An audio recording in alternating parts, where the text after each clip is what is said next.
یا کوئی گندم یا چاول یا کسی جو کا دانہ اس وقت تک میں نے منہ میں ڈالا نہیں کہ معدے میں جائے جب تک میں نے اللہ کا نام نہیں لیا. تو جب میں اللہ کا نام لے کر ایک چیز کو منہ میں ڈالوں گا وہ مجھے کیسے نقصان دے سکتا ہے؟ کہا میری موت اپنے وقت پہ آئے گی لیکن میری صحت کا راز اللہ کا نام ہے. فرمایا بسم اللہ، شروع اللہ کے نام سے کرو. کچھ بھی کام ہو اللہ کے نام سے شروع کرو. دنیا اس سے گھبرائی ہوئی ہے کہ مسلمان اللہ کا نام لے کے کیوں شروع کرتے ہیں؟ وہ ڈرتے ہیں اس بات سے. ہمارے ہاں لوگ بطور مثال کے بھی پیش کرتے ہیں ڈرانے کے لیے کسی کو کہ سیدھا ہونا ہے کہ بسم اللہ کرا. پشتوں میں کہتے ہیں سمے کہ بسم اللہ دربان ہو کم. اس کا مطلب کیا ہے کہ اب تیری خیر نہیں ہے اگر میں نے بسم اللہ پڑھ لی. تو وہ ڈرتے ہیں اس بات سے کہ اگر اس نے اللہ کا نام لے لیا تو پھر کیا ہو، کیونکہ مسلمان کے ساتھ سب سے بڑی طاقت وہ اللہ کی طاقت ہے.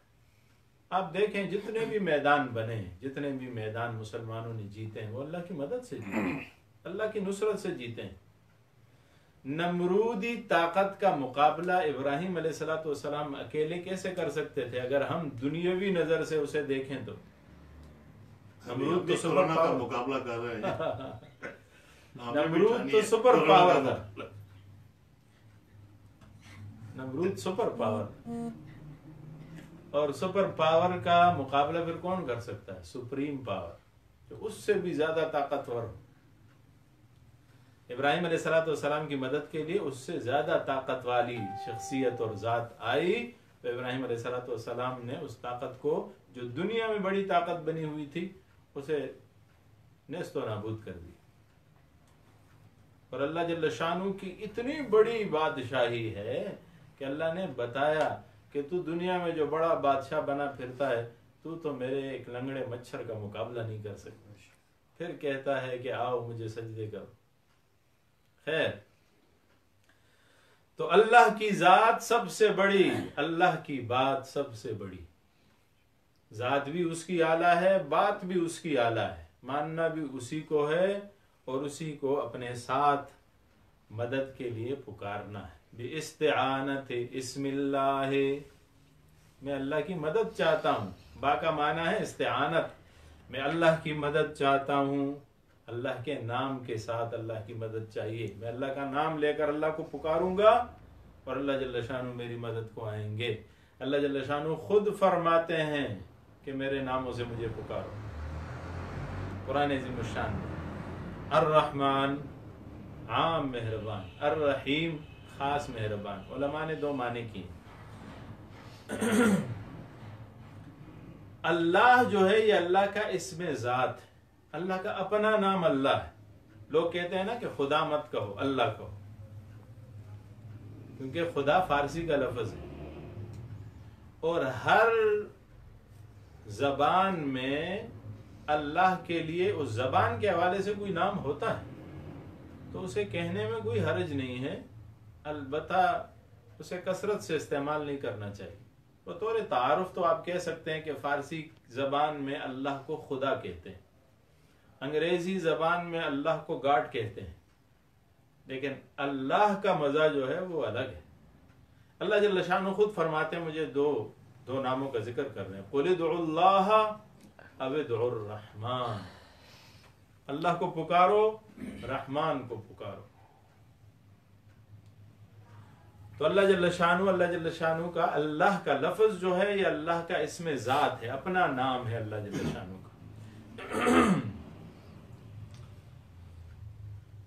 اور اللہ جل شانہ کا یہ نام جو ہے اس کا اگر معنی نکالیں، اسم للذات الواجب الوجود المستجمع لجميع صفات الکمال المنزہ عن النقصان والزوال. اللہ کا معنی کیا ہے؟ علماء نے کتنا خوبصورت معنی پیش کیا. یہ ایسی ذات کا نام ہے جس کا وجود واجب ہے. اس کا وجود واجب ہے کیا مطلب؟ کوئی دور ایسا نہیں تھا جب اللہ نہیں تھا، کوئی دور ایسا نہیں آئے گا جب اللہ نہیں ہوگا. ازل سے ابد تک اللہ ہی اللہ ہے. لوگ آتے رہیں گے، جاتے رہیں گے، آتے رہے ہیں، جاتے رہے ہیں، آئندہ بھی اس نظام چلتا رہے گا. لیکن ایک بادشاہ ایسا ہے جو ہر وقت تھا، آج بھی ہے اور قیامت تک رہے گا، قیامت کے بعد بھی رہے گا. اس کے لیے کوئی انتہا نہیں. اسے کہتے ہیں واجب الوجود، جس کا وجود واجب ہے. اس کا کھیلتا ہے اچھا مجھے تو اللہ نے پیدا کیا، اللہ کو کس نے پیدا کیا؟ شیطان اس طرح دھکیلتا ہے. علماء فرماتے ہیں ان سوچوں میں مت پڑو. قرآن ختم ہوئی، پھر روس سپر پاور بنا. روس کی سپر پاور ہی ختم ہوئی، اب امریکہ سپر پاور بنا بیٹھا ہے. اس کی سپر پاور ہی کب ختم ہوتی ہے؟ جھگڑا لگا ہوا ہے. مقصد کیا ہے کہ آپ کے پاس کوئی قوت ہوتی ہے لیکن وہ قوت ساری عمر نہیں رہتی، وہ ختم ہو جاتی. ہر آدمی جب جوان ہوتا ہے تو طاقت میں ہوتا ہے، لیکن اس کے بعد بڑھاپا آ کے اس کی طاقت کو ختم کر دیتا ہے. ایک آدمی عالم ہوتا ہے، بہت بڑا عالم. اللہ فرماتے ہیں فوق کل ذی علم علیم، ہر علم والے کے اوپر ایک اور علم والا موجود ہے. لیکن بعض آدمی کو ہوتا ہے غرور کہ جی میں بہت بڑا عالم ہوں. لیکن کیا ہوتا ہے کہ جب بڑھاپا آتا ہے تو اللہ جل شانہ فرماتے ہیں لِكَيْ لَا يَعْلَمَ مِن بَعْدِ عِلْمٍ شَيْئًا. ایسی زندگی اس پہ آتی ہے کہ وہ جو سب کچھ اس کے دماغ اور عقل میں ہوتا ہے، اس کے دل میں علوم ہوتے ہیں، وہ سارے کے سارے نکل جاتے ہیں، پھر اسے کچھ پتہ نہیں چل رہا ہوتا. یعنی یہ زوال ہے. اللہ کے علم میں کوئی زوال نہیں، اللہ کی قوت میں کوئی زوال نہیں، اللہ کی بادشاہی میں کوئی زوال نہیں.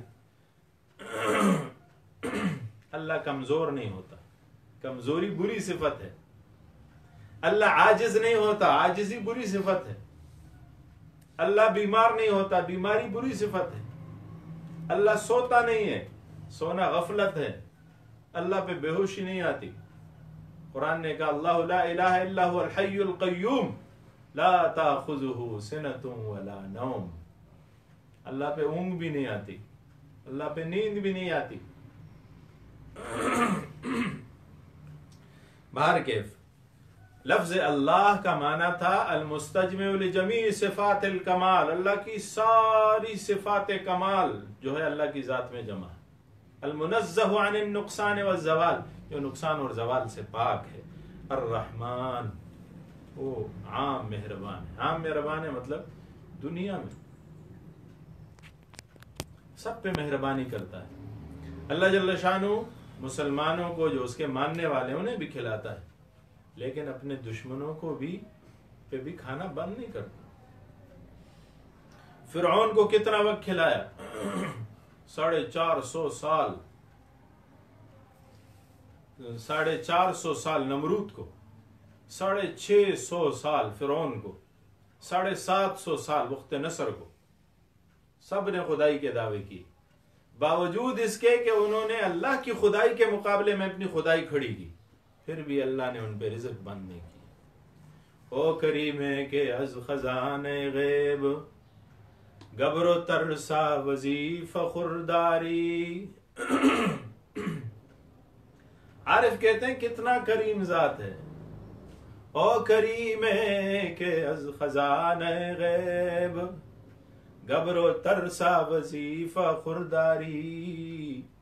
دوستارا کجا کنی محروم تو کے بعد دشمنا نظرداری. تو اے اللہ کیسے اپنے دوستوں کو محروم رکھے گا؟ تو دشمنوں کو کھلانے والا ہے. اسے کہتے ہیں رحمان، جو دنیا میں یہ حساب نہیں کرتا کہ ابو جہل کو کھلانا ہے اور یا نہیں کھلانا، محمد رسول اللہ صلی اللہ علیہ وسلم کو کھلانا ہے یا نہیں کھلانا. اس اعتبار سے فیصلے نہیں کرتے کہ ابو جہل ایمان نہیں لایا تو اس پہ کھانا بند کر دوں. میں نے عرض کیا نا کہ ہم دیکھتے ہیں تو اللہ دکھاتا ہے. ابو جہل کی آنکھیں تو کام کر رہی تھی تو کون دکھا رہا تھا؟ اللہ دکھا رہا تھا. کیونکہ اللہ جل شانہ نے رحمان کے صفت سے موصوف ہو کر کفار کو بھی ان کے سارے حقوق عطا کیے. اسے کہتے ہیں الرحمن. الرحیم خاص مہربان. اب خاص مہربان علماء فرماتے ہیں کہ اس کا ایک معنی یہ ہے کہ الرحمن دنیا میں مہربان ہے، الرحیم آخرت میں مہربان ہے. تو سمجھ میں آسانی سے آئے گا کہ آخرت میں اللہ جل شانہ خاص مہربان. آخرت میں ابو جہل کے ساتھ نرمی نہیں ہوگی، یا ابو جہل کے طبقے کے لوگوں کے ساتھ نرمی نہیں ہوگی، فرعون کے ساتھ، نمرود کے ساتھ. یہاں ہو سکتی ہے، یہاں اللہ کھلا بھی رہے ہیں، پلا بھی رہے ہیں.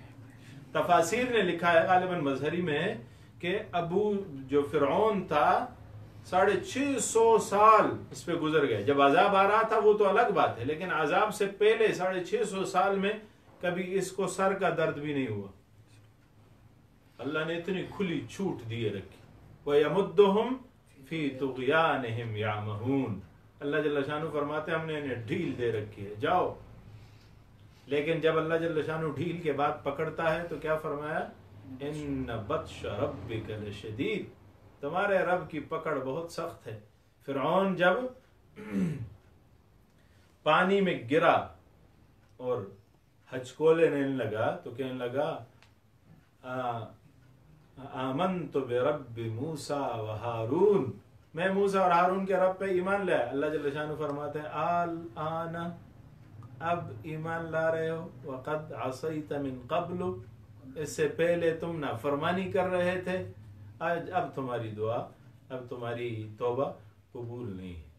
علماء فرماتے ہیں کہ جب حالت غرغرہ آ جائے، یعنی موت سامنے ہو، تو پھر کوئی بھی دعا قبول نہیں ہوتی، کوئی بھی ایمان قبول نہیں ہوتا، کوئی بھی توبہ قبول نہیں ہوتی.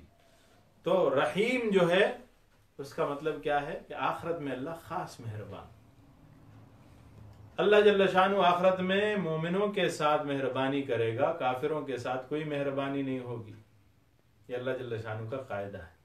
ہاں، اپنے قاعدے سے اٹھ کر اگر اللہ معاف کرنا چاہے تو کوئی پوچھ نہیں سکتا.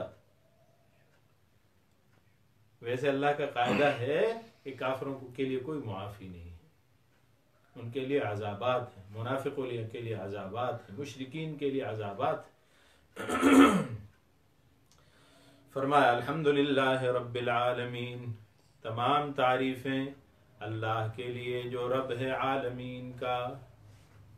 معنی کرتے ہیں صرف الحمدللہ، تمام تعریفیں اللہ کے لیے خاص ہے، للہ ہے. علماء فرماتے ہیں کہ اس کا معنی کریں یوں: جن سے حمد، جن سے حامد سے، جن سے زمانہ میں، یعنی حمد کی کوئی بھی جنس ہے، کسی بھی زمانے میں کسی بھی حمد والے کی طرف سے ہے، وہ اللہ کے لیے. تمام حمد تمام حامدوں سے تمام زمانوں میں للہ، اللہ کے لیے. رب العالمین، جو عالمین کا رب اللہ کے لیے ہیں. کون؟ یہ صفت ہے رب العالمین، عالمین دونوں جہانوں کا رب. الرحمن، عام مہربان، مسلمانوں پہ بھی، کافروں پہ بھی، انسانوں پہ بھی، حیوانوں پہ بھی. الرحیم، خاص مہربان آخرت مسلمانوں پر. مالک یوم الدین، قیامت کے دن کا مالک. ایاک نعبد و ایاک نستعین، ہم خاص آپ ہی کی عبادت کرتے ہیں اور کرتے رہیں گے. وَإِيَّاكَ نَسْتَعِينُ، اور خاص آپ ہی سے مدد مانگتے ہیں اور مانگتے رہیں گے. الہ العالمین ہمیں سمجھنے کی توفیق عطا فرمائے اور عمل کرنے کی توفیق عطا فرمائے. قرآن کریم ایک خزانہ ہے، ایک دولت ہے. سورہ فاتحہ پہ خاص کر علماء کرام فرماتے ہیں. تفسیر کبیر میں امام فخر الدین رازی فرماتے ہیں کہ سورہ فاتحہ میں 10,000 مسائل ہیں. اب اگر ہم جمع کرنے بیٹھ جائیں 10,000 مسائل تو یہ سارا مہینہ تو سورہ فاتحہ میں نکل جائے گا. لہذا ہمیں کچھ بتانا پڑتا ہے اور کچھ چھوڑنا پڑتا ہے. آگے آہستہ آہستہ چلیں گے. الہ العالمین ہمارے لیے آسانیاں فرمائے. کل کا سبق انشاءاللہ العزیز اگر زندگی رہی تو کل پڑھیں گے. پہلے علوم القرآن کا درس ہوگا اسی طرح اسی ترتیب پہ، اور پھر قرآن کریم کے ترجمے کا دوسرا درس ہوگا انشاءاللہ العزیز. جن جن ساتھیوں کے میں پہلے بھی گزارش کر چکا ہوں کہ اگر وہ قلم کاغذ اپنے پاس رکھیں اور مخصوص جو نقطے بڑے بڑے آتے ہیں وہ لکھ لیں تو اس کا فائدہ ہوگا. کچھ ساتھی کہتے ہیں کہ جی ہمارے پاس ویڈیو آ گئی ہے تو اب اس سے نقطے ہم ڈھونڈ لیں گے. تو ان نقطوں کو ڈھونڈنے کے لیے آپ کو پھر پوری ویڈیو دیکھنی پڑتی ہے. جبکہ اگر نقطہ آپ اس وقت لکھ دیں اور اپنے قرآن میں لکھ لیں تو جب بھی آپ قرآن کھولیں گے وہ نقطہ آپ کے سامنے آ جائے گا، اس سے آسانی ہو جاتی ہے. دعا فرما لیں. الحمدللہ رب العالمین والعاقبۃ للمتقین والصلاة والسلام علی سید الرسل واشرف المرسلین محمد وعلی آلہ اجمعین واصحابہ الغر المیامین. اللهم حبب إلينا الإيمان وزينه في قلوبنا وكره إلينا الكفر والفسوق والعصيان. اللهم لا تؤاخذنا بسوء أعمالنا ولا تسلط علينا من لا يخافك فينا ولا يرحمنا. اللهم إنك عفو كريم تحب العفو فاعف عنا. نسألك العفو والعافية والمعافاة الدائمة في الدارين. اللهم إنا نسألك علما واسعا. اللهم إنا نسألك علما واسعا. اللهم إنا نسألك علما واسعا. اللهم ربنا اغفر لنا ولوالدينا ولمشايخنا ولتلاميذنا ولرفقائنا وأحبائنا ولأقاربنا ولمن له حق علينا ولمن قال لا إله إلا الله محمد رسول الله. اللهم لا تكلنا إلى أنفسنا ولا أحد من خلقك طرفة عين ولا أقل من ذلك، وأصلح لنا شأننا كله. اللهم أحسن عاقبتنا في الأمور كلها وأجرنا من خزي الدنيا وعذاب الآخرة.